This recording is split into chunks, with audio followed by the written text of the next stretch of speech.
പ്രത്യാശയുടെയും സഹനത്തിന്റെയും സന്ദേശം പകർന്ന് ക്രൈസ്തവ വിശ്വാസ സമൂഹം ഇന്ന് ഈസ്റ്റർ ആഘോഷിക്കുന്നു.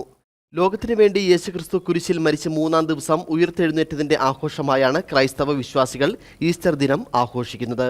50 നോമ്പാചരണത്തിന്റെ അവസാനം കൂടിയാണ് ഈസ്റ്റർ. പ്രത്യാശയുടെയും സഹജീവി സ്നേഹത്തിന്റെയും സന്ദേശം പങ്കുവെച്ച് ഇന്ന് ഈസ്റ്റർ. ലോകത്തിന്റെ പാപങ്ങൾ ചുമലിലേറ്റി ഗാഗുൽത്താ മലയിൽ കുരിശുമരണം വരിച്ച യേശുക്രിസ്തു 3-ാം നാൾ ഉയിർത്തെഴുന്നേറ്റതിന്റെ ഓർമ്മ പുതുക്കിയാണ് ലോകമെങ്ങുമുള്ള ക്രൈസ്തവർ ഈസ്റ്റർ ആഘോഷിക്കുന്നത്. മരണത്തെ അതിജീവിച്ച് മനുഷ്യർക്കായി ഉയിർത്തെഴുന്നേറ്റ പ്രത്യാശയുടെ മഹത്തായ സന്ദേശം നൽകുന്ന ദിനമാണ് ഈസ്റ്റർ. പീഡാനുഭവങ്ങൾക്ക് ശേഷം പ്രതീക്ഷയുടെ പുനരുത്ഥാന സന്ദേശമാണ് ഈസ്റ്റർ പങ്കുവയ്ക്കുന്നത്.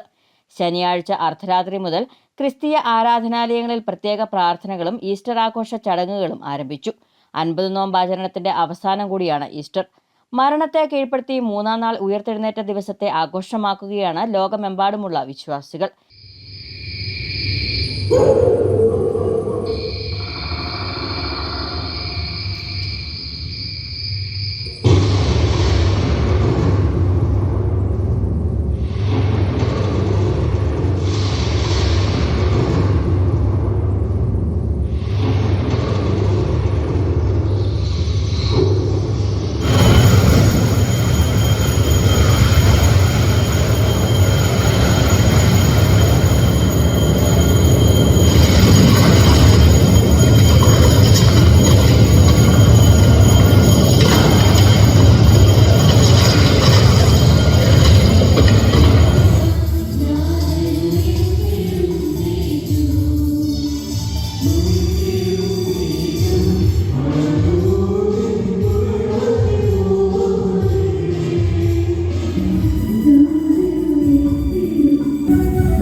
ക്രിസ്തീയ വിശ്വാസികൾക്ക് യേശുവിന്റെ പുനരുത്ഥാനം വലിയ വിജയോത്സവമാണ്.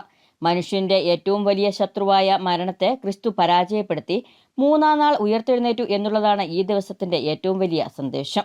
ത്യാഗത്തിന്റെയും സഹനത്തിന്റെയും പീഡാനുഭവത്തിന്റെയും സ്മരണയിൽ മനസ്സും ശരീരവും ശുദ്ധീകരിക്കുന്ന 50 നോമ്പാചരണത്തിന്റെ അവസാനം കുറിച്ചാണ് പ്രതീക്ഷാനിർഭരമായ ഓരോ ഈസ്റ്ററും കടന്നുവരുന്നത്. എല്ലാ പ്രേക്ഷകർക്കും ഇടുക്കി വിഷന്റെ ഹൃദ്യമായ ഈസ്റ്റർ ദിനാശംസകൾ.